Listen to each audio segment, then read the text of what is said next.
여러분 안녕하십니까? 법원이 징역 15년이 구형된 김건희 씨에 대해 구형량의 10분의 1 수준인 징역 1년 8개월을 선고했습니다. 주가 조작을 알거나 용인했을 수는 있다면서도 주가 조작 혐의를 무죄, 명태균 씨로부터 무상 여론조사를 제공받았다면서도 정치자금법 위반 혐의 역시 무죄, 유죄라고 판단한 건 통일교로부터 금품을 받은 혐의 하나였는데요. 그러자 김건희 씨 측은 즉각 재판부에 깊이 감사한다면서도 형이 다소 높게 나와 항소를 검토하겠다고 밝혔습니다. 첫 소식 윤수환 기자가 보도합니다. 주문. 피고인을 징역 1년 8월에 처한다. 피고인으로부터 1,281만 5천 원을 추징한다. 1심 재판부가 김건희 씨에게 선고한 형량은 징역 1년 8개월이었습니다. 실형이 선고됐지만 특검이 구형한 징역 15년엔 한참 못 미쳤습니다. 추징금 1,200여만 원 역시 100분의 1 수준에 그쳤습니다. 도이치모터스 주가 조작 혐의와 명태균 게이트, 통일교 금품 수수 이유까지 세 가지 혐의 중 법원은 통일교 부분에 대해서만 일부 유죄로 인정했습니다. 김 씨가 통일교 측의 청탁을 들어줄 생각으로 샤넬백과 그라프 목걸이를 받았다고 본 겁니다. 고가의 사치품을 뿌리치지 못하고 수수한 다음 이를 가지고 자신을 치장하는 데 급급하였습니다. 하지만 김 씨가 도이치모터스 주가 조작에 적극 개입하거나 명태균 씨의 무상 여론조사를 대가로 김영선 전 의원의 공천을 약속했다고 보긴 어렵다며 나머지 두 혐의에 대해선 무죄를 선고했습니다. 이 부분 공소사실에 관하여는 주문에서 무죄를 선고하기로 합니다. 정치자금법 위반 공소사실은 범죄 증명이 없습니다. 재판부는 이번 판결이 엄격하게 증거에 따른 판단임을 강조했습니다. 재판부는 헌법 제103조에 의거 증거에 따라 판단하였음을 말씀드립니다. 구형량보다 크게 줄어든 형량에 김건희 씨 측은 특검 수사가 정치적 수사란 점이 드러났다고 주장했습니다.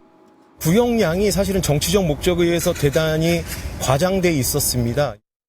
특검은 법리적으론 물론이고 상식적으로도 납득하기 어려운 논리라며 유죄 부분의 양형 판단도 매우 미흡해 항소할 예정이라고 밝혔습니다. MBC 뉴스 윤수환입니다. 오늘 법원은 도이치모터스 주가 조작 혐의에 대한 판단에서 김건희 피고인의 의도를 최대한 나쁘게 보지 않으려는 듯한 모습을 보였습니다. 자기 돈이 주가 조작에 동원될 수 있다는 걸 알고도 이를 용인했다고까지 볼 수 있는 김건희 씨지만 주가 조작 세력과의 공모관계가 증명되지 않았으므로 무죄라는 건데요. 구민지 기자의 보도입니다. 도이치모터스 주가 조작 사건으로 고발된 지 5년 만에 법정에 선 김건희 씨. 앞서 특검은 김 씨가 단순히 돈을 댄 방조범 성격의 쩐주가 아니고 직접 주가 조작에 가담한 일당이라며 징역 11년과 8억여 원의 추징금을 선고해달라고 요청했습니다. 법원도 일단 김 씨가 시세 조종 행위를 알았을 수 있다고 봤습니다. 피고인은 미필적으로나마 자신의 자금이나 주식이 시세 조종 행위에 동원될 수 있음을 인식하면서도 이를 용인하였다고 볼 여지가 없지 않습니다. 2010년 10월 28일부터 11월 1일 사이 김 씨의 한 계좌에서 도이치모터스 주식 18만 주가 팔리는 동안 또 다른 계좌에선 판 가격보다 비싸게 11만 주가 매수됐는데 굳이 이렇게 거래를 할 이유가 없다는 겁니다. 김 씨가 시세 조종 세력에게 주기로 한 수익금 약정 40%도 일반적인 경우보다 높았고 김 씨가 증권사 직원과의 통화가 녹음되는 걸 걱정할 이유가 없다고도 봤습니다. 그렇지만 주가 조작을 하기 위한 공모가 있었다고 보기는 어렵다고 판단했습니다. 시세 조종 세력 중 김 씨에게 주가 조작 사실을 직접 알려줬다는 사람이 없고 일부 거래는 김 씨에게 알리지 않고 일방적으로 이뤄졌다는 겁니다. 시세 조종 세력이 피고인을 공동정범으로 여기며 함께 범행을 수행하려는 의사가 있었다고 보이지 않습니다. 결국 법적인 의문이 남는 부분은 시세 조종을 인지하고도 도와준 주가 조작 방조 혐의가 있는지 여부. 그렇지만 특검이 재판에 넘긴 죄목에 방조 혐의는 들어가 있지 않았기 때문에 재판부의 판단도 멈췄습니다. 이 사건에서 방조의 성립 여부는 공방의 대상이 아니었기 때문에 방조의 성립 여부에 관하여는 더 나아가 판단하지 아니합니다. 이렇게 결국 도이치모터스 주가 조작 사건에 대한 1심 법원의 판단은 무죄가 됐습니다. 실제로 주가 조작이 있었고 김 씨가 돈을 대며 이를 인지하고 있었을 가능성도 인정받았지만 처벌은 할 수 없는 상황이 벌어진 겁니다. MBC 뉴스 구민지입니다. 오늘 재판부의 판단과는 별개로 결국 김건희 씨가 도이치모터스 주가 조작 사건에서 1심 무죄를 선고받은 배경엔 지난 13년 동안 이어진 검찰 등 수사기관의 늑장 대처와 봐주기 수사, 그리고 검찰부터 김건희 특검까지 이어진 미진한 수사가 있다는 비판이 나올 수밖에 없습니다. 구승은 기자의 보도입니다. 김건희 씨가 도이치모터스 주가 조작에 연루됐다는 의혹이 처음 포착된 건 무려 13년 전인 2013년입니다. 도이치모터스 권오수 전 회장이 주가를 끌어올리기 위해 김 씨에게 주가 조작 선수인 이모 씨를 소개해줬고 김 씨가 자금을 댔다는 경찰의 내사 보고서가 올라왔습니다. 하지만 내사 단계에 멈췄습니다. 6년 뒤 당시 윤석열 검찰총장 후보자의 인사청문회에서도 도이치모터스 의혹이 불거졌습니다. 일반인들이 보통 이거 사기가 힘든 거예요. 그게 뭔 줄 알고 몇백만 원, 몇천만 원도 아니고 20억 원어치를. 검찰에 고발장이 접수됐지만 총장 부인 김 씨에 대한 수사는 지지부진했습니다. 대표적인 도이치모터스 사건 잘 아실 겁니다. 윤석열 총장의 지금 부인이 연루된 사건입니다. 이런 사건 지금 수사 전혀 안 되고 있습니다. 그 사이 윤석열 검찰총장은 대통령이 됐습니다. 몸통격인 권오수 회장을 비롯해 주가 조작 일당이 줄줄이 유죄 판결을 받고 법원도 김 씨의 계좌가 주가 조작에 동원됐다는 걸 인정했지만 김 씨는 지난 2024년 7월이 돼서야 별도의 경호처 건물에서 검찰의 출장 조사를 받았습니다. 검찰의 결론은 김 씨가 시세 조종을 인식한 것으로 보기조차 어렵다는 것이었습니다. 시세 조종 범행을 인식 또는 예견하면서 계좌 관리를 위탁하거나 직접 주식 거래를 하였다고 보기 어려워 금일 피의자에 대해 혐의 없음 결정을 하였습니다.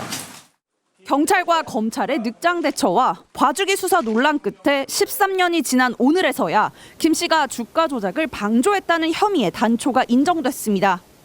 하지만 특검이 방조 혐의를 적용하지 않아 법적인 판단도 받지 못했고 그 사이 일부 사건의 공소시효마저 지나버렸습니다. MBC 뉴스 구승입니다. 김건희 씨의 혐의 중 오늘 유죄로 인정된 건 통일교 금품 수수 혐의뿐이었죠. 자, 그런데 재판부는 김 씨가 통일교 측으로부터 샤넬 가방 2개와 그라프 다이아몬드 목걸이를 받은 사실은 인정하면서도 가장 먼저 받은 샤넬 가방에 대해선 청탁이 없었다며 무죄로 판단했습니다. 통일교 측이 당선을 축하한다면서 샤넬백을 건넨 건 맞지만 청탁은 나중에 했다면 그저 의례적인 축하일 뿐 처벌할 수 없다는 논리인데요. 자, 여러분은 이해가 되십니까? 윤상문 기자가 보도합니다. 재판부는 김건희 씨가 통일교 측으로부터 고가의 사치품을 받았다는 점을 모두 인정했습니다. 윤영호 전 통일교 본부장으로부터 2022년 4월 802만 원짜리 샤넬 가방, 7월에 1271만 원 상당의 또 다른 샤넬 가방, 같은 달 6220만 원에 달하는 그라프 목걸이를 받았다는 겁니다. 재판부는 이 가운데 두 번째로 받은 샤넬 가방과 그라프 목걸이에 대해 유죄라고 판단했습니다. 금품 수수와 청탁에 명백한 대가성이 있었다고 본 겁니다. 김건희 씨가 이 두 개의 선물을 받을 땐 통일교의 UN 제5사무국 유치나 교육부 장관의 아프리카 청년부 장관 예방 등 통일교 측의 구체적인 청탁 내용을 알고 있었다는 이유입니다. 권력에 대한 금권의 접근은 다반사일 수 있습니다. 그렇기 때문에 지위가 높을수록 이를 의식적으로 경계해야 합니다. 그런데 피고인은 자신의 지위를 영리추구의 수단으로 오용하였습니다. 다만 재판부는 김 씨가 가장 먼저 받았던 800만 원짜리 샤넬 가방에 대해선 무죄로 봤습니다. 윤 전 본부장이 김 씨에게 샤넬 가방을 선물하기 일주일 전 대통령 당선 축하 전화를 했는데 이건 청탁으로 보기 어렵다는 겁니다. 재판부는 양형 사유를 밝히며 영부인은 대통령과 함께 나라를 대표하는 존재로 높은 청렴성이 요구된다고 질타했습니다.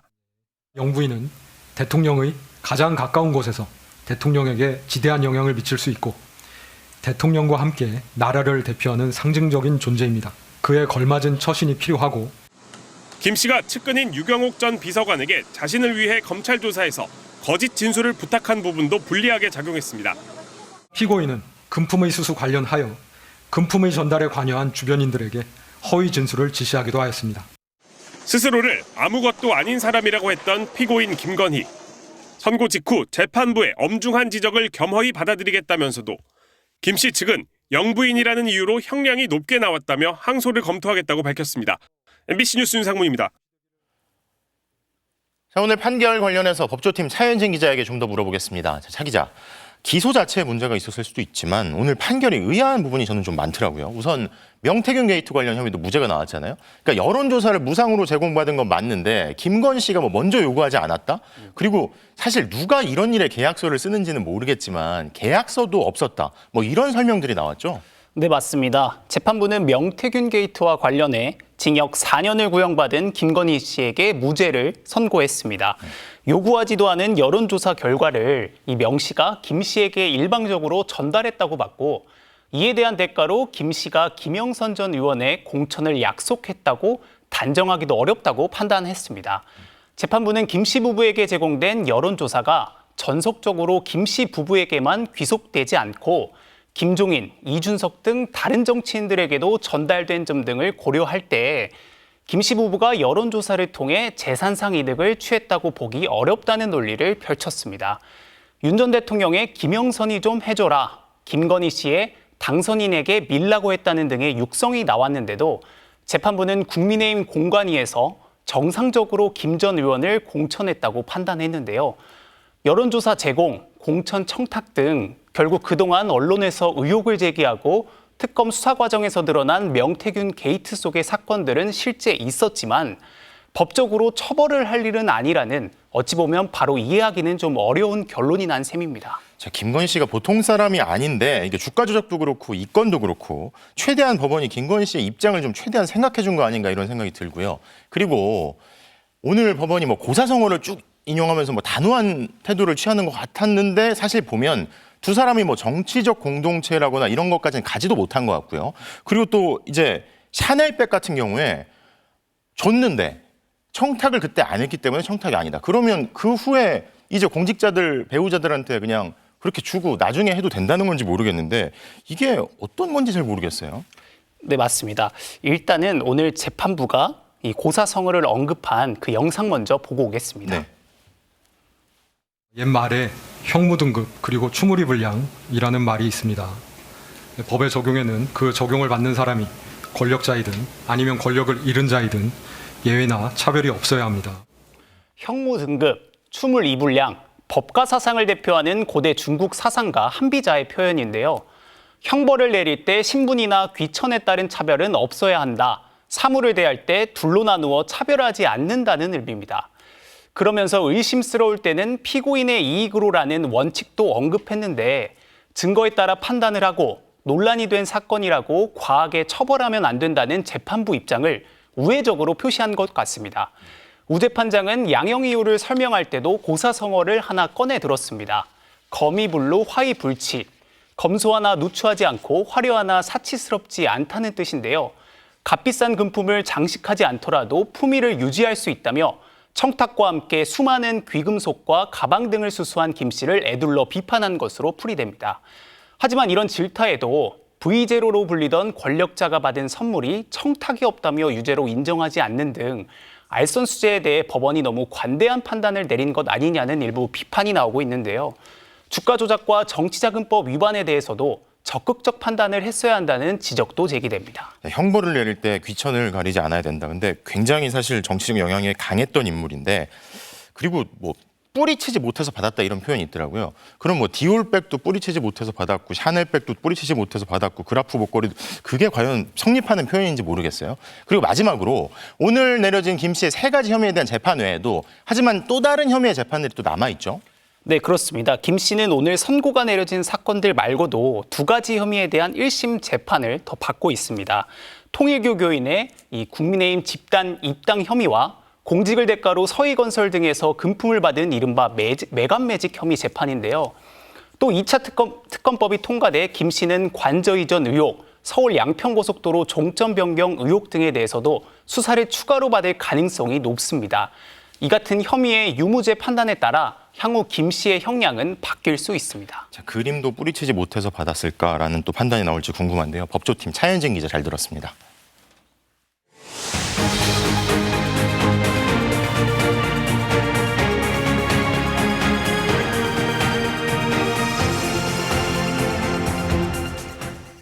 오늘 김건희 씨가 징역형을 선고받으면서 전직 대통령 부부가 나란히 실형을 선고받는 헌정사 초유의 기록이 남게 됐습니다.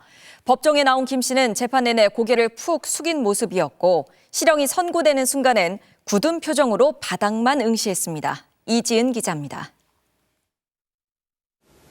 검은색 정장에 머리를 묶고 흰 마스크와 안경을 쓴 김건희 씨가 법정에 들어섭니다. 자리에 앉은 김 씨는 선고 내내 거의 고개를 푹 숙이고 있었습니다. 이 부분 공소사실에 관하여는 주문해서 무죄를 선고하기로 합니다. 자본시장과 금융투자업에 관한 법률 위반의 점, 정치자금법 위반의 점, 각 무죄. 일부 혐의에 대해 무죄가 나오기 시작하자 김 씨는 그제야 변호인 쪽으로 몸을 숙여 내용을 확인하듯 속삭였습니다. 하지만 재판부의 질타가 시작되자 김 씨는 다시 고개를 숙였습니다. 영부인은 대통령의 가장 가까운 곳에서 대통령에게 지대한 영향을 미칠 수 있고 대통령과 함께 나라를 대표하는 상징적인 존재입니다. 솔선수범을 보이지는 못할 망정 국민에 대하여 반면교사가 되어서는 아니 될 일입니다. 크게 한숨을 내쉬기도 했습니다. 선고 순간에도 바닥만 응시했습니다. 피고인은 자리에서 일어서 주시기 바랍니다. 주문. 피고인을 징역 1년 8월에 처한다.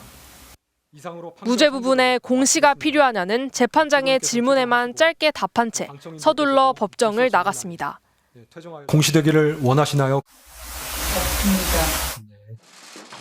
지난 2021년 허위 이력 논란으로 첫 대국민 사과를 할 때도 자신을 낮추었던 김건희 씨.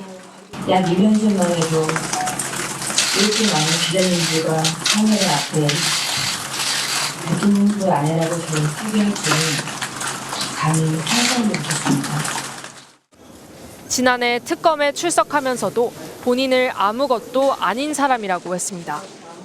국민 여러분께 저같이 아무것도 아닌 사람이 이렇게 심려를 끼쳐서 진심으로 죄송합니다. 수사 잘 받고 나오겠습니다. 하지만 수사와 재판 과정에서 김 씨의 이런 태도와는 전혀 딴판인 권력형 비리 의혹이 결국 실체를 드러냈습니다. 앞서 윤석열 전 대통령도 1심에서 징역 5년을 선고받은 상황. 이른바 V0로 불렸던 김건희 여사도 역대 영부인 중 처음으로 구속 기소된 데 이어 실형까지 선고받으면서 전직 대통령 부부가 나란히 실형을 선고받은 헌정사상 초유의 사례가 기록됐습니다. 그리고 아직 부부의 재판은 끝나지 않았습니다. MBC 뉴스 이지은입니다. 범여권은 김건희 씨 혐의 중에 일부만 유죄를 받은 것에 일제히 반발했습니다. 재판부가 마치 김 씨의 변호인 같은 판결을 내렸다며 특검에 즉각 항소할 것을 촉구했습니다. 이재욱 기자입니다. 더불어민주당은 국정을 망친 김건희 씨의 죄에 비해 턱없이 부족한 형량이라 지적했습니다. 드러난 사실과도 국민과도 법 상식과도 동떨어졌다는 겁니다. V0라 불리며 국정을 좌지우지한 김건희 씨의 위상이 훼손될까 걱정될 정도의 형량입니다. 개별 의원들은 더 격앙된 반응을 보였습니다. 민주당 법률위원장을 맡고 있는 이용우 의원은 국민의 법감정에 정면으로 맞서고 법리면에서도 예외적 판단이 남발된 판결이라 재판부를 비판했고, 검사 출신 이성윤 의원은 마치 재판부가 김건희 변호인 같은 느낌이었다고 전했습니다. 조국 혁신당은 국민이 법원을 신뢰할 수 있겠느냐며 판결 요지를 조목조목 지적했습니다. 명태균의 불법 여론조사는 계약서가 없어 무죄이고, 도이치모터스 주가 조작은 시세 조정을 알아도 다른 주가 조작범이 공범으로 취급해주지 않아 무죄냐는 겁니다. 재판부가 법 기술을 활용하여 마땅히 죄가 되는 것을 죄가 되지 않는다고 봐주고 죄로 인정한 부분도 터무니없이 경한 형을 선고한 사례로 두고두고 인용될 것 같습니다. 진보당은 법원이 김건희 씨에게 면죄부를 상납했다며 법원의 논리가 해괴망측을 넘어 기만적이라 강하게 비판했습니다. 시세 조종을 인식했음에도 공동정범이 아니라는 것은 도둑질을 알고도 보따리를 들어줬으나 도둑은 아니라는 궤변과 무엇이 다릅니까? 한편 윤석열 전 대통령이 체포방해 혐의로 징역 5년형을 선고받자 입장이 없는 게 공식 입장이라던 국민의힘은 오늘도 김건희 씨의 판결 결과에 대해 아무런 입장을 내놓지 않았습니다. MBC 뉴스 이재욱입니다. 재판부가 징역 1년 8개월을 선고하자 이를 지켜본 시민들은 고개를 갸우뚱거리게 하는 판결이라며 분통을 터뜨렸습니다. 시민사회에서는 국정농단에 면죄부를 준 것이란 규탄 성명이 잇따랐습니다. 송서영 기자입니다. 징역 1년 8개월이 과연 합당한 형량인지 시민들은 허탈해하며 고개를 갸웃거렸습니다. 윤석열 대통령이 내려가게 된다면 뭔가 얘기가 더 많이 나올 뿐이 되겠구나라는 생각을 했었는데 오늘 판결 결과는 계속 고개를 갸우뚱거리게 하네요. 판사가 일반인에게도 이렇게 관대했겠냐며 분통을 터뜨렸습니다. 주가 조작이나 이런 거 같아요. 상상을 초월하잖아요. AI한테 물어보면 다 나올 것 같은데. 시민사회에서도 규탄 목소리가 터져나왔습니다. 주가 조작과 관련해 시세 조종을 인식했지만 공범이라고 단정하기 어렵다던 무죄 선고 이유를 두고 술은 마셨지만 음주운전은 아니다는 궤변이란 비판이 제기됐습니다. 다른 주가 조작 공범들은 모두 유죄가 확정됐는데도 김건희만 비켜간 판결은 법 앞에 평등을 조롱한 것이란 지적도 나왔습니다. 계약서가 없다는 이유로 명태균 게이트 관련 혐의를 무죄로 본 것에 대해서도 질타가 쏟아졌습니다. 어느 정치 공작범이 불법 여론조사를 의뢰하며 계약서를 쓴단 말인가? 왜 이 사건에서만 형식적 계약서란 엄격한 잣대를 들이대는가라는 의문이 잇따랐고 국정농단에 면죄부를 주는 결정에 납득할 수 없다는 경고도 나왔습니다. 시민단체들은 권력형 범죄의 몸통은 비껴가고 뇌물 수수라는 꼬리만 자른 격이라며 특검에 즉각 항소를 촉구했습니다.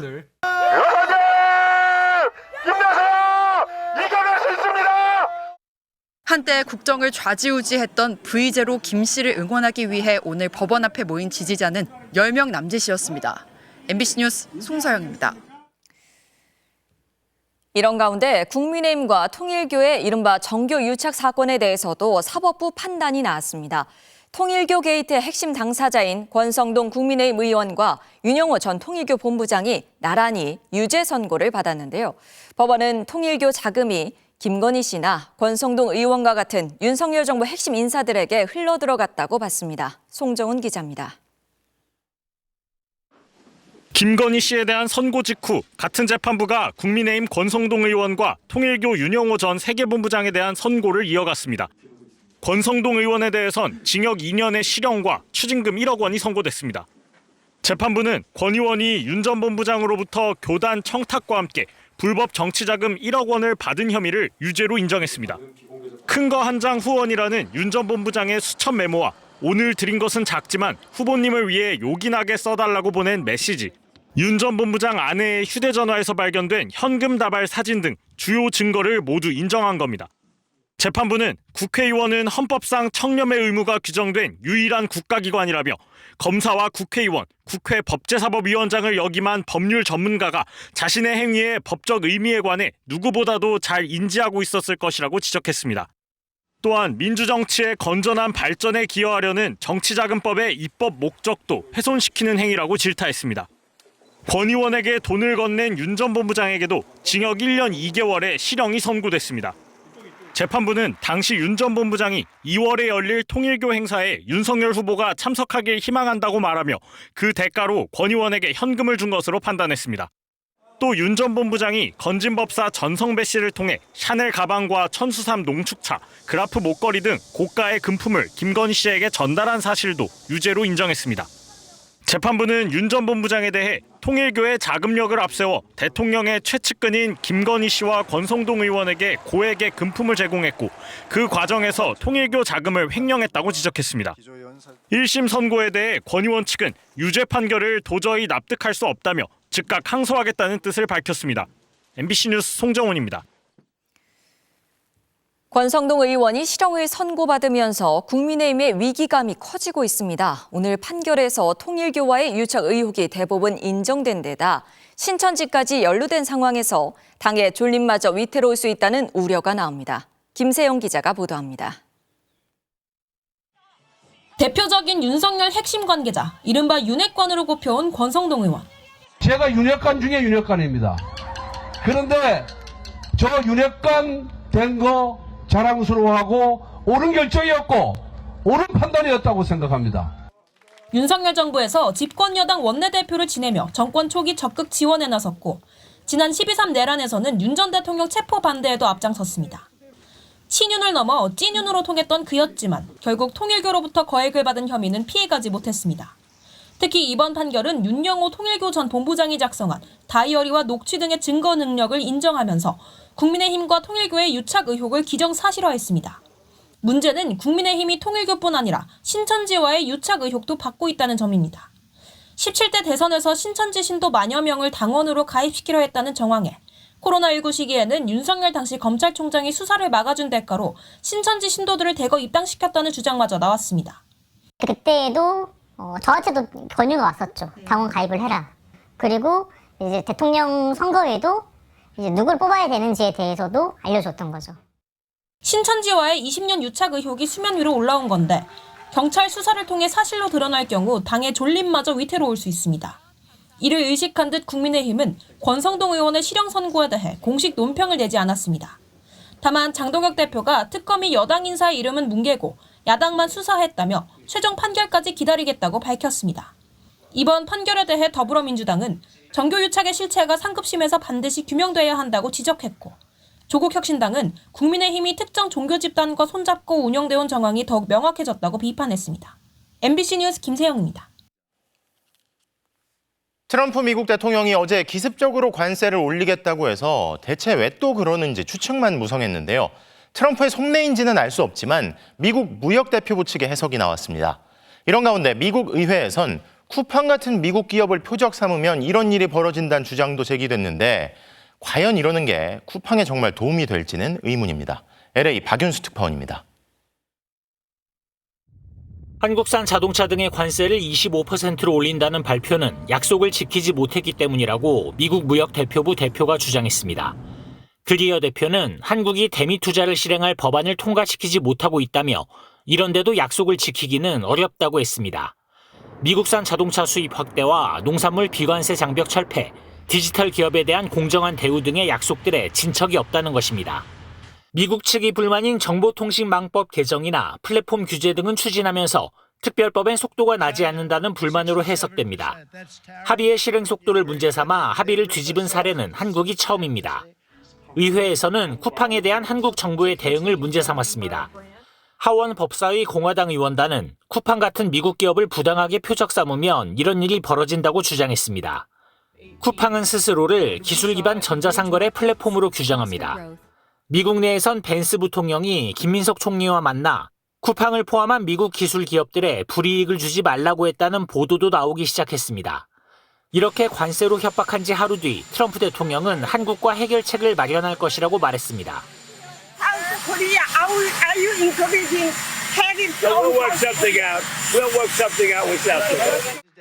이후 지지자들 앞에선 트럼프는 그동안 관세로 상대를 압박하는 자신의 협상 방식이 항상 성공했다고 자랑스럽게 말했습니다. I'm going to charge you 25% tariff if you don't do it. They said, we will do it. Why don't you ask? We'd love to do it. 한미 양국의 협상 세부 내용은 불과 2달쯤 전인 지난해 11월 확정됐습니다. 트럼프 행정부가 일방적 관세 정책에 대한 연방 대법원 판결이 나오기 전에 챙길 것은 챙기자며 압박의 속도를 내는 모습입니다. 로스앤젤레스에서 MBC 뉴스 박윤수입니다. 트럼프 대통령의 예측 불가능한 한마디 한마디에 가장 곤혹스러워하는 건 바로 우리 자동차 업계일 겁니다. 지난해 막대한 대미 투자 계획을 내놓았는데도 일방적인 관세 폭탄을 맞아 수조 원대 손실을 봤는데 겨우 한숨 돌렸더니 또다시 관세 협박으로 불확실성에 직면했기 때문입니다. 이지수 기자의 보도입니다.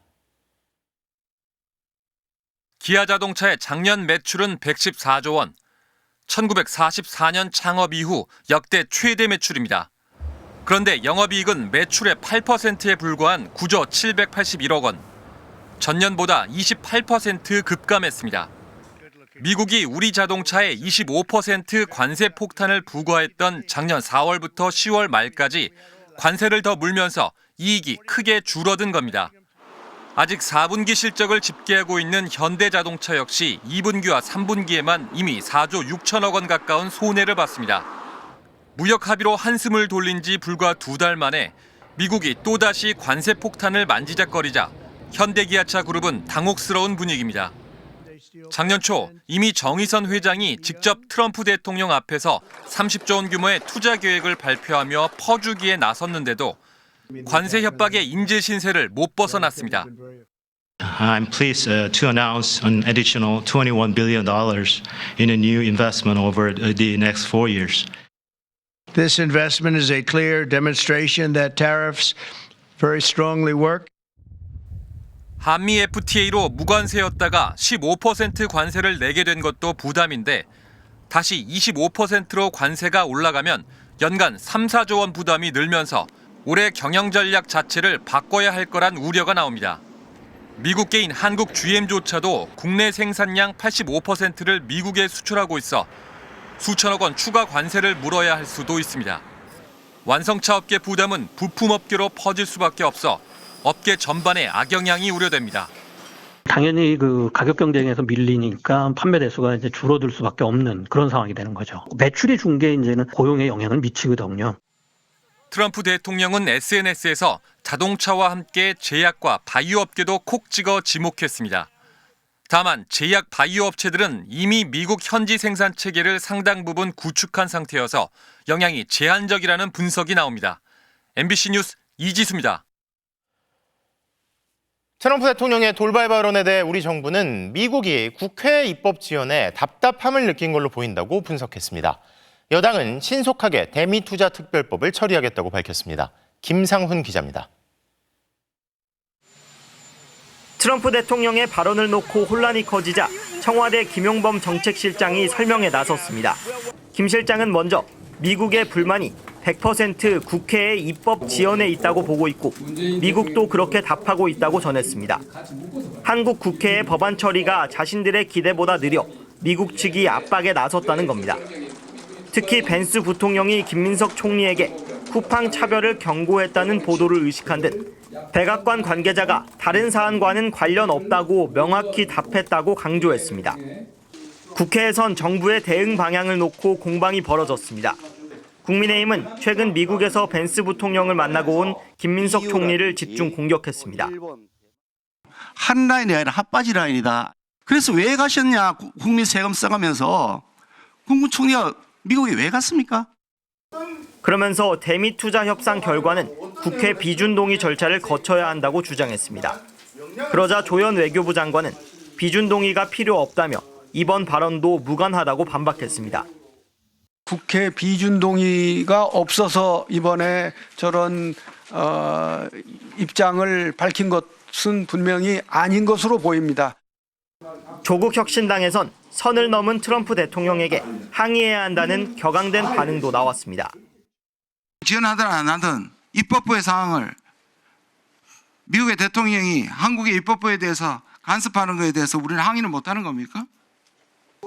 다만 여당은 법 통과 전 관련 예산을 편성하는 등 최선을 다하고 있었다며 신속하게 처리할 테니 정부가 국회 입법 과정을 미국 측에 잘 설명해달라고 당부했습니다. 한미전략투자공사 예산 1조 1천억을 반영해 놨거든요. 네. 편성해 놓지 않았습니까? 네. 법이 통과되기 전이지만은 그건 우리가 한미 간에 합의한 내용을 잘 이행하겠다 하는 것. 이런 가운데 캐나다를 방문 중인 김정관 산업통상부 장관이 한국 시간으로 내일 아침 미국 워싱턴을 방문해 러트닉 상무장관을 만납니다. 정부는 여한구 통상교섭 본부장도 조만간 미국에서 제이미슨 그리어 미국 무역대표부 대표와 해결책을 모색할 거라 밝혔습니다. MBC 뉴스 김상훈입니다. 트럼프 미국 대통령이 최근에 달러 약세엔 문제가 없다며 달러 가치 하락을 유도하는 모양새입니다. 인플레이션 우려도 있지만 관세, 달러 약세까지 겹치면 미국 시장에서 외국산 제품의 가격 경쟁력은 떨어지기 때문이라는 분석도 나오는데요. 그러는 사이 원달러 환율도 석 달 만에 최저치로 떨어졌습니다. 김민형 기자의 보도입니다. 4년 만에 최저 수준으로 추락한 최근 달러 가치에 대해 트럼프 대통령은 문제 없다고 했습니다. I think it's great. I mean, the value of the dollar is doing great. 그린란드를 차지하겠다는 일방적인 선언에 유럽 등 각국에 대한 관세 협박까지 국제 금융시장에서 국채 같은 미국 자산을 내다 파는 셀 아메리카 현상이 이어지자 달러 가치는 급락했습니다. 그런데 트럼프는 달러값 하락이 문제 없다며 오히려 부추기고 나선 겁니다. 달러 약세가 미국 기업의 수출 경쟁력에 도움이 되기 때문입니다. 그러면서 중국과 일본을 콕 집어 환율에 개입하지 말라고 했습니다. They devalue. And I said, not fair that you devalue because it's hard to compete when they devalue. 달러 약세는 당분간 계속될 전망입니다. 미니애폴리스 총격 사건 여파로 국토안보부 예산안 문제가 제기되며 연방정부의 셧다운 가능성까지 높아졌습니다. 미국과 일본이 엔화 약세 저지를 위해 시장 개입에 나설 가능성이 있는 데다가 이 연방정부 폐쇄 가능성까지 더해지면서 일단 약세 경향이 조금 강해졌고요. 달러 가치가 떨어지니 원화 가치는 올라 원달러 환율은 안정됐습니다. 하루 만에 24원 가까이 떨어져 1,420원대로 내려왔습니다. 단기적으로는 원달러 환율이 1,400원 아래로 떨어질 수 있다는 전망까지 나오고 있습니다. 수입 물가 상승 우려는 덜게 됐지만 서학개미라면 환차손을 걱정해야 할 수도 있습니다. MBC 뉴스 김민영입니다. 코스피가 오늘도 사상 최고치를 경신했습니다. 코스피는 5,100, 코스닥은 1,100선에 안착했는데요. 이재명 대통령이 외국 투자자들에게 세계 최고의 투자처가 될 수 있도록 환경을 조성하겠다고 밝힌 가운데 사상 최대 실적을 낸 SK하이닉스는 대규모 주주 환원 정책을 발표했습니다. 이혜선 기자의 보도입니다. 코스피가 또 사상 최고치를 경신하며 5,200에 다가섰습니다. 코스닥도 5% 가까이 급등하며 1,100을 훌쩍 넘었습니다. SK하이닉스가 5% 넘게 급등해 84만 원을 돌파했고 삼성전자도 처음으로 16만 원에 도달했습니다. 아직까지도 주가의 절대적인 레벨은 이익을 아직 못 따라가고 있는 구간이다. 경쟁사인 마이크론 테크놀로지를 봐도 마찬가지로 저평가되어 있는 국면이죠. SK하이닉스는 장 마감 뒤 시장 예상을 뛰어넘는 놀라운 실적을 공시했습니다. 작년 4분기 매출액 32조 8천억 원, 영업이익은 137% 급증한 19조 원을 기록했습니다. 작년 4분기와 연간 실적 모두 역대 최대입니다. 4분기 영업이익률은 최강자인 대만 TSMC를 제쳤고 연간 영업이익으로는 사상 처음으로 삼성전자도 크게 앞지를 것으로 보입니다. SK하이닉스는 대규모 주주 환원 정책까지 내놔 주주들을 환호하게 만들었습니다. 1조 원대 배당을 실시하고 12조 원대 자사주를 소각하기로 했습니다. 전체적으로 발행 주식수가 줄잖아요. 그렇기 때문에 발행 주식수가 주는 만큼 주당 가치는 올라가는 거죠. 이재명 대통령은 외국인 투자기업 관계자들을 만나 대한민국이 세계 최고의 투자처가 될 수 있도록 객관적인 환경을 조성하겠다며 힘을 보탰습니다. 대한민국 시장은 여전히 저평가되어 있고 또 한편으로는 인적 자원이나 물적 기초 이런 것들이 매우 뛰어나기 때문에 앞으로도 성장 발전 가능성 매우 높다라고. 정부는 주식시장으로의 투자자 유입을 늘리기 위해 단일 종목 2배 ETF도 허용하기로 했습니다. 미국 증시에 엔비디아의 수익률을 2배로 추구하는 엔비디아 2배 ETF가 있는 것처럼 국내 증시에도 삼성전자 2배 상품이 가능해진 겁니다. MBC 뉴스 이혜선입니다. 미국의 관세 압박을 받고 있는 유럽연합이 19년 만에 인구대국 인도와 FTA를 체결했습니다. 유럽 내 농민들의 반대에 부딪혔던 남미 4개국과의 FTA도 약 30년 만에 타결됐는데요. 동맹을 향해 툭하면 관세 압박을 해온 트럼프 대통령의 행보가 캐나다와 영국을 중국에 다가서게 만든 데 이어 유럽 시장에서도 뜻하지 않던 변화를 초래하는 모양새입니다. 베를린 이덕영 특파원입니다. 활짝 웃는 얼굴로 맞잡은 손을 들어올리며 FTA 체결을 선언한 유럽연합과 인도 정상. 인구 20억 명, 전 세계 GDP의 4분의 1에 달하는 초거대 경제권이 탄생했습니다. 협상을 시작한 지 19년 만의 타결입니다. We are opening a new chapter in our relations on trade, on security, on people-to-people ties. 인도는 유럽산 내연 자동차 관세를 110%에서 10%까지 낮추고 와인 관세도 150%에서 20%까지 줄이기로 했습니다. 세계 최대 인구 대국인 인도와 손잡으면서 유럽의 숨통은 트이게 됐습니다. 트럼프 대통령 덕분이었습니다. 미국은 지난해 동맹인 유럽연합에 25% 관세 부과로 압박을 가하더니 협상 타결 이후에도 그린란드에 파병한 유럽 8개국에게 또다시 25% 관세를 매긴다며 협박했습니다. 이유는 당연히 미국 외의 시장이 시급해졌습니다. We reduce strategic dependencies at a time when trade is increasingly weaponized. EU와 인도는 해양 안보, 대테러 등에서의 협력을 강화하는 국방 안보 협정도 맺었습니다. 이런 유럽에 미국은 불만을 드러냈습니다. 미국 베선트 재무장관은 인도는 러시아산 석유를 대량 수입하는데 유럽은 스스로 러시아 전쟁에 자금을 대는 셈이라고 비판했습니다. 하지만 유럽의 움직임은 빨라지고 있습니다. EU는 농민들의 반대로 30년 가까이 끌어오던 남미 4개 국가의 FTA도 최근 타결했습니다. 필리핀, UAE 등과의 FTA 협상도 진행 중입니다. 미국의 보호주의가 강해지고 동맹을 향한 압박이 거듭될수록 국제경제의 새판짜기는 빨라질 전망입니다. 베를린에서 MBC 뉴스 이덕영입니다. 비무장지대 DMZ 안에 들어가려면 정전협정에 따라 우리 정부가 아니라 유엔사의 허가를 받아야 합니다. 최근 여당에서 관광이나 생태보전 등을 위한 비군사적 목적의 방문은 우리 정부가 승인할 수 있도록 하는 법안을 추진하고 있는데 유엔사가 반발하고 나섰습니다. DMZ에서 뜻밖의 사건이 발생해 심각한 상황이 벌어질 가능성을 처음부터 차단하겠다는 의도인데요. 양측 갈등의 이유가 뭔지 손하늘 기자의 보도입니다. 작년 7월 한국을 찾은 유흥식 추기경은 비무장지대를 찾아 평화 메시지를 전하려 했지만 무산됐습니다. 유엔군 사령부가 출입을 불허했기 때문입니다. 청와대 국가안보실 1차장도 작년 말 유엔사가 안전을 이유로 출입을 불허했다 한 달 뒤 허가를 내주기도 했습니다.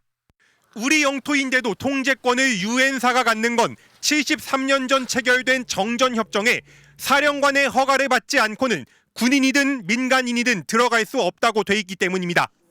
미군이 주축인 유엔사가 허가를 자의적으로 판단한다.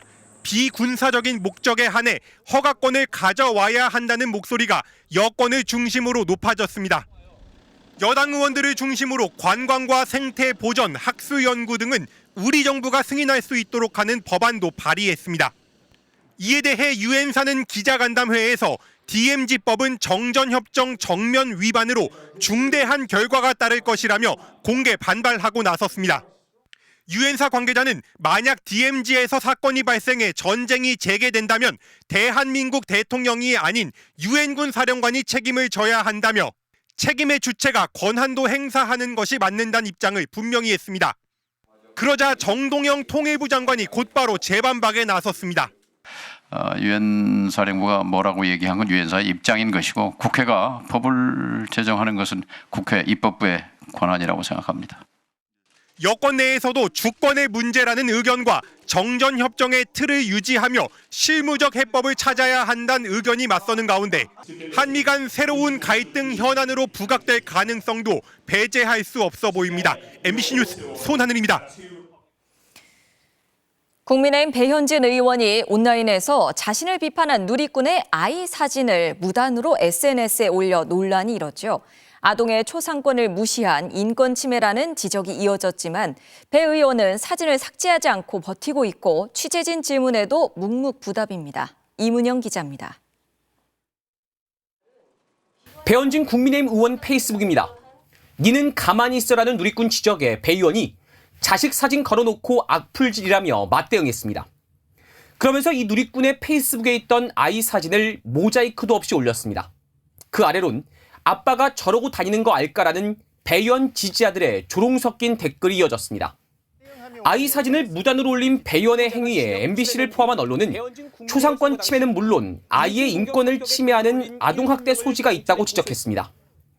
그러자 배 의원의 페이스북에는 아이가 무슨 잘못이냐, 아동학대법은 처벌이 답이다라는 비판과 함께 아이 사진을 내리라는 요구가 빗발쳤습니다. 하지만 배 의원은 자신의 프로필 사진만 바꾸고 아이 사진은 삭제하지 않았습니다. 이뿐만이 아닙니다. 배 의원은 자신을 비방한 다른 누리꾼의 명함도 페이스북에 올렸습니다. 이름, 직장, 전화번호까지 모두 공개한 건데 비판적인 댓글을 막기 위해 자신을 공격한 이들의 정보를 이른바 박제한 걸로 보입니다. 그런데 정작 본인이 이런 사람을 처벌해야 한다는 취지의 법을 발의한 사실이 알려지며 논란을 낳고 있습니다. 배 의원은 2주 전 개인정보를 무단 공개해 불특정 다수로부터 2차 가해를 유도한 자를 3년 이하 징역 또는 3천만 원 이하의 벌금에 처하자는 형법 개정안을 대표 발의했습니다. 이 법이 통과되면 이 법을 발의한 배의원은 처벌 대상자가 될 수 있습니다. MBC는 배의원에게 사진을 내릴 생각이 없는지 물었지만 아무런 답을 듣지 못했습니다. 아이들 있잖아요. 그거 안 내리시나요? 세가이라는 지적도 있습니다. 아이 가족에게 사과하실 생각은 없어요. 배의원이 답 없이 버티는 사이 어제 600여 개 수준이었던 댓글은 하루 만에 1000여 개로 늘었고 아이의 사진은 무방비로 퍼져나가고 있습니다. MBC 뉴스 이문현입니다. 한 마트 주차장에서 50대 여성이 SUV 차량에 깔리는 사고가 있었습니다. 자칫 큰 사고로 이어질 뻔한 아찔했던 순간 용감한 시민들이 나서서 여성을 구조했는데요. 김강현 기자가 보도합니다. 대전의 한 마트 주차장. 검은 옷을 입은 50대 여성이 흰색 장바구니를 들고 걸어가다 갑자기 걸음을 멈춥니다.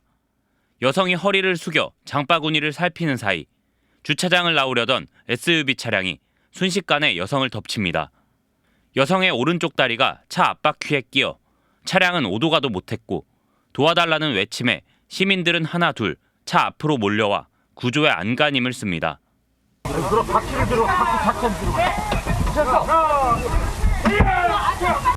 차량이 꿈쩍도 안 차 마트 직원들까지 나서서 힘을 보탭니다. 세 번의 시도 끝에 여성은 구조됐습니다. 사고 발생 5분 만이었습니다. 뛰어 들어오셔가지고 빨리 도와줘야 되겠다고 막 소리를 지르셔가지고 막 뛰어나오는 상태였거든요. 주변에 있던 모든 사람들이 이제 다 붙어서 들었어요. 여성은 곧바로 인근 병원으로 옮겨졌고 다리 골절로 현재까지 입원 치료를 받고 있습니다.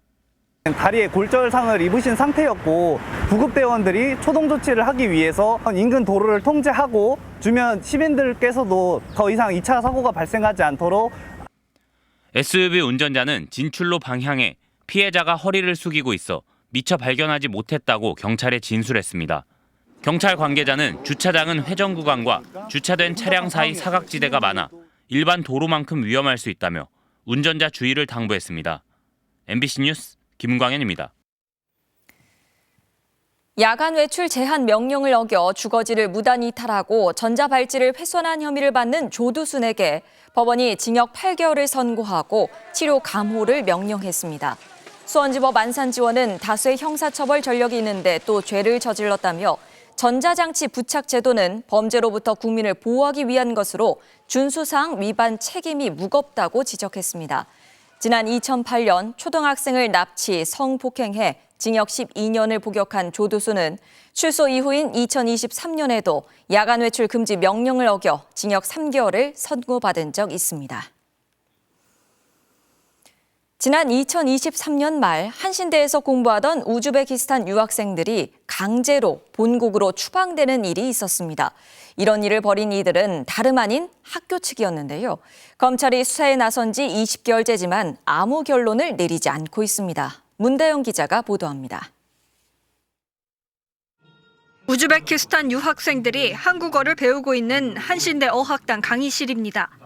유학생 23명은 지난 2023년 9월 정식 비자를 받고 입국했습니다. 한국에서 즐거운 시간을 보낸 지 2달쯤 지난 같은 해 11월 27일. 이들은 한신대 교직원으로부터 모두 버스에 타라는 지시를 받았습니다. 출입국 사무소로 가면 여러분들은 감옥에 가야 돼요. 비자 유효 기간이 한참 남아 있는데도 겁부터 준 겁니다. 잠시 뒤 사설 경호원들도 버스에 올랐습니다. 학생들은 공포 속 휴대전화마저 빼앗겼습니다. 핸드폰을 다 수거합니다. 핸드폰 옆에 있는 경호원 선생님들에게 전달하세요. 그렇게 끌려간 곳은 다름 아닌 인천공항. 이들은 그날 우즈베키스탄으로 쫓겨났습니다. 한국 대학이 외국 유학생을 추방한 초유의 사태였습니다. 한국에서 사실은 공부하고 싶어서였는데 근데 왜 이렇게 우리 정세는들은 우리는 추방했는지. 당시 학교 측은 이들이 불법 체류자가 될 우려에 오히려 재입국할 수 있는 기회를 만들어주려던 거라고 해명했습니다. 하지만 불법 체류자가 될 경우 이후 유학생 모집에 불이익을 받을 걸 우려한 조치라는 의혹도 제기됐습니다. 납득할 수 없는 대학 측 행태에 주한 우즈베키스탄 대사관이 강하게 항의했고 한신대는 총장이 나서 잘못을 인정했습니다. 이후 경찰이 특수 감금 등 혐의를 적용해 한신대 교직원 3명을 검찰에 송치하면서 처벌까지 순조롭게 이어지는 듯 했습니다. 하지만 거기까지였습니다. 학교도 잘못을 인정했지만 검찰은 송치 20개월이 지난 지금까지 결론을 내지 않고 있는 겁니다. 학생들도 아직까지 기다리고 있어요. 왜 아직까지 대답이 없어요? 이 사이 학생들이 인권위에 낸 진정은 검찰 수사를 이유로 각하됐고 손배 소송 역시 기약 없이 미뤄지고 있습니다. 초동 수사보다 더 오래 걸리는 보안 수사라고 하는 게 사실 피해자들 입장에서는 좀 납득이 안 가고. 이에 한신대 재학생 등 635명은 오늘 신속하게 수사하라는 탄원서를 검찰에 제출했습니다.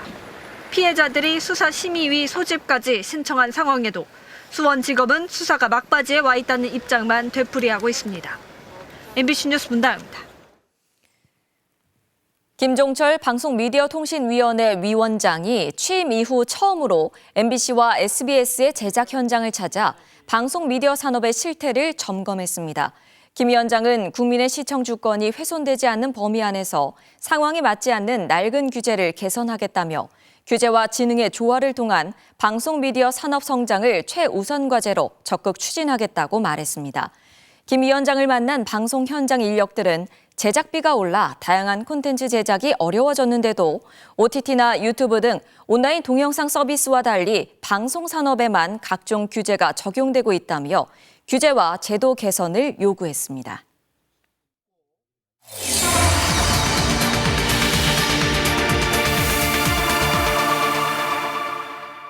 요즘은 카페나 음식점에서 키오스크를 통해 주문을 받는 곳이 많죠. 하지만 장애인들은 키오스크 기기가 설치된 곳이 많아질수록 스스로 주문을 할 수 있는 곳이 점점 더 없어지게 됐습니다. 그래서 오늘부터 장애인도 쉽게 사용할 수 있는 배리어 프리 키오스크 사용이 의무화되는 법안이 시행되는데요. 현장에선 실효성이 없다는 지적이 나오고 있습니다. 소수의견 백승우 기자가 현장을 돌아봤습니다. 지체장애인 박현 씨에게 최근 몇 년 새 커피 주문은 매우 어려운 일이 됐습니다. 웬만한 카페에선 점원 대신 무인 주문기기 키오스크로 주문을 받기 때문입니다. 아무리 나빠도 못자 저희 간격이 좀 둔다는데 밑에 있는 제품 3개, 4개만 고를 수 있는 거죠. 영하의 추위에 1시간 넘게 돌아봤지만 박 씨가 스스로 주문할 수 있는 키오스크는 찾을 수 없었습니다.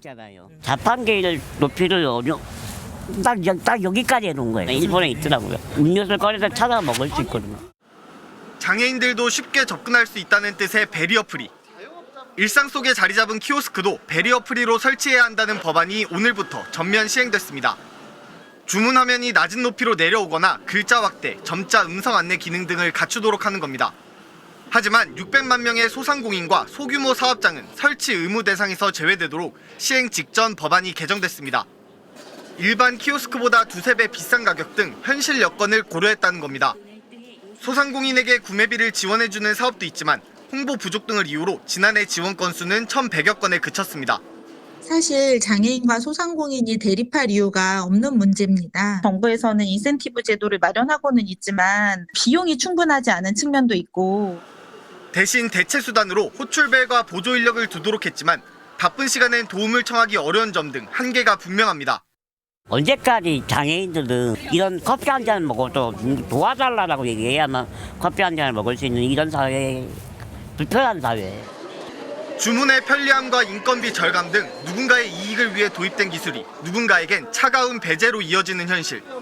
박현 씨는 이를 해결하고자 만들어진 법안이 개정을 거치며 오히려 장애인 권리를 침해하고 있다며 헌법 소원을 진행하고 있습니다. MBC 뉴스 백승우입니다.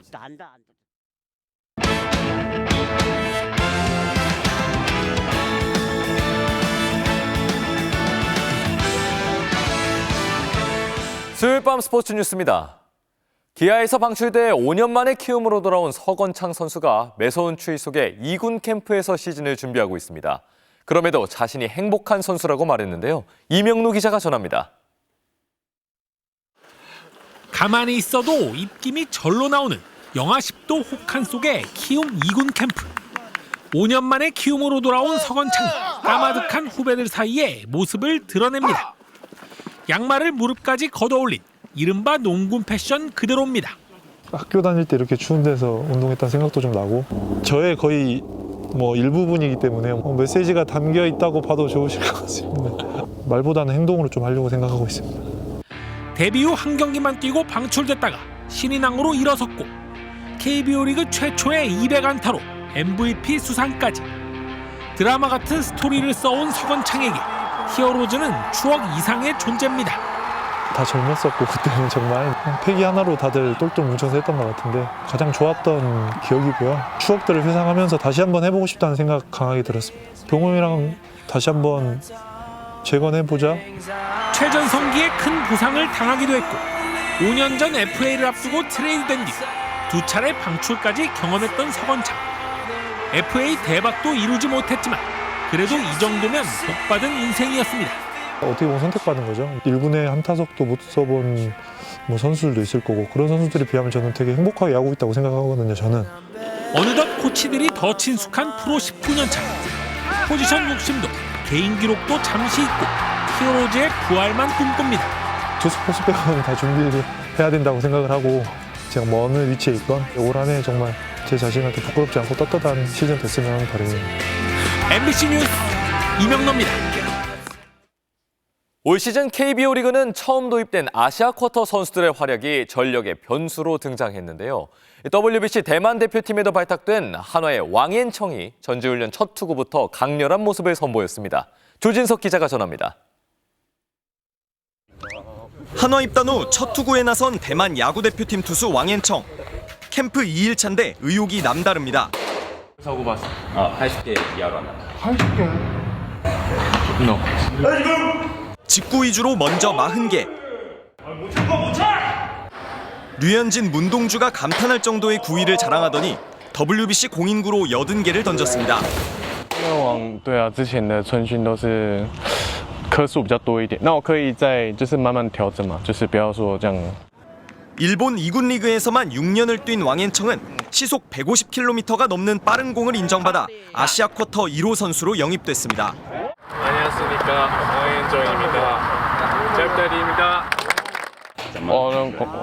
那个问捕手那个学长，还有问翻译，我觉得这样会更贴近队友一点，更融入一点。 WBC에서 우리와 만날 수도 있는 왕앤청. 폰세 와이스가 이탈한 한화의 새로운 선발 카드로도 기대감을 높이고 있습니다. MBC 뉴스 조진석입니다. 자신의 눈이 되어주는 조력자와 함께 설원을 질주하는 시각장애 스키 선수가 있습니다. 2달 뒤 패럴림픽에서 감동의 레이스를 준비 중인 최사라 선수와 가이드러너 어은미 씨를 송기성 기자가 만나봤습니다. 앞서가며 코스를 알려주는 가이드러너 어은미의 무전 목소리를 따라 최사라가 과감하게 슬로프를 질주합니다. 하나, 앞으로 일자로 가까이 쭉. 압도적인 기량으로 장애인 동계체전에서만 14번째 금메달. 레이스는 한 몸처럼 완벽했습니다. 가이드는 되게 꼭 필요한 기분 거의 100% 정도 된다고 생각합니다. 이 블루투스로도 사라 타는 소리가 들리는데 그 소리로도 사라가 어떻게 타고 있는지 자세가 그려지는 그 정도로 호흡을 많이 맞췄고 호흡을 맞춘 지 1년 7개월. 태어날 때부터 바늘구멍 정도의 시력만 가졌던 최사라에게 4살 많은 은미 언니의 목소리는 눈이 됐고 8강 세계 랭킹 3위에 오를 정도로 최고의 파트너가 됐습니다. 최사라는 4년 전 베이징 패럴림픽에선 10위에 그쳤지만 월드컵 2관왕의 추억이 있는 이탈리아 코르티나에서는 어은미와 함께 기적을 꿈꿉니다. 좋은 성과 언니랑 같이 거두고 싶은 마음도 있습니다. 저처럼 장애가 있어도 스키 탈 수 있다는 걸 알리고 싶고 한 소설의 소재가 되기도 했던 두 사람의 아름다운 동행. 메달보다 중요한 건 도전이라는 신념으로 믿음의 레이스를 준비하고 있습니다. 3, 2, 1, 고! MBC 뉴스 송기성입니다. 삼진의 기쁨을 이렇게 표현하는 투수가 있습니다. 차원이 다른 삼진 세리머니로 오늘의 톱플레이 출발합니다. 도미니카 야구 결승 시리즈입니다. 한 점 차로 앞선 6회에 등판한 이 선수. 슬라이더로 삼진을 잡았는데 껑충 날아오른 뒤부터 세리머니가 아주 장난이 아닙니다. 어퍼컷을 한 번, 2번. 좋았어. 바로 이거야. 4번이나 내주는 다음 글러브까지 집어던지며 포효하는데요. 던진 공은 3개뿐이지만 엄청난 존재감으로 팀의 2년 연속 우승을 이끌었습니다. 다음은 카타르로 갑니다. 후반 막판 대포알 프리킥. 어우, 잘 막았나 싶었는데 크로스바에 맞은 공. 이게 무슨 일인가요? 골키퍼가 쳐낸다는 게 골대를 맞고 황당한 자책골로 이어졌습니다. 결국 이 골이 결승골이 되고 말았다는데요. 어쩜 좋아요. 지금까지 포플레이였습니다.